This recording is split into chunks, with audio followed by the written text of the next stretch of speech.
Welcome to the 700 Club. Iran may be days away from launching a new strike against Israel. Their supreme leader has reportedly given orders to prepare for the attack. Israel has warned that it will strike back harder than it did before and could go after Iran's nuclear program. Chris Mitchell brings us the story from Jerusalem. Ayatollah Ali Khamenei made the decision to go prepare for the attack after reviewing the damage from last week's attack by Israel, according to the New York Times. Iran's top general says the Islamic regime will hit Israelis with what he called an unimaginable response. You can't live in a sea of fire. You are small. You don't even have somewhere to escape. For all of Iran's bluster, Saudi Arabia's foreign minister thinks the Iranians realize how vulnerable they are and fear a full-on fight with the IDF. My sense is that at least on their side, that they realize the risks of escalation and would prefer to avoid it. Axios reports Israeli intelligence suggests the attack could be launched by pro-Iran militias in Iraq and not from Iran itself, possibly to avoid another Israeli strike on Iran. The reports follow Israel's second attack on Iran last week. At the time, Israel destroyed much of Iran's ballistic missile production and its air defense systems.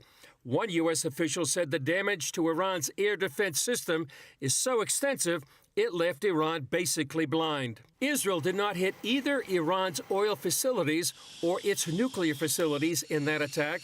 However, Israeli Prime Minister Benjamin Netanyahu announced at an IDF officer's graduation ceremony that the nuclear sites are Israel's chief concern. The supreme objective that I have set for the IDF and the security services is to prevent Iran from attaining nuclear weapons.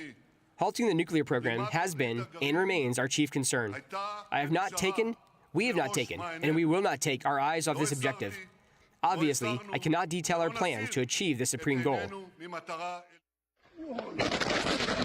And while tensions with Iran escalate, Israel is hitting Hezbollah targets throughout Lebanon, while IDF troops are advancing in the southern part of the country.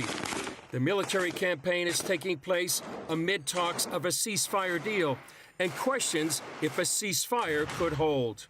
Netanyahu says these talks miss Israel's top concern.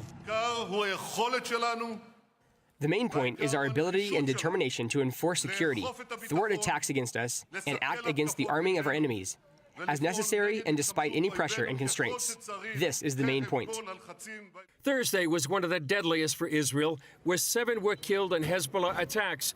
The IDF also released this interview, where a United Nations Relief and Works Agency employee described how Hamas commandeered UNRWA vehicles as a form of defense.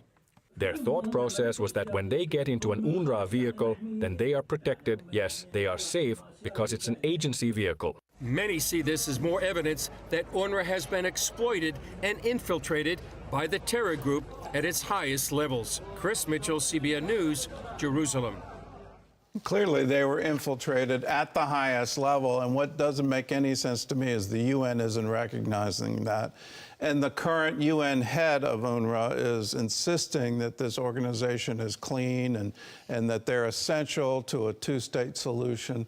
I would urge all of you, please make sure that your elected representative knows how you feel, that at the end of the day, we should not be spending any money on UNRWA. We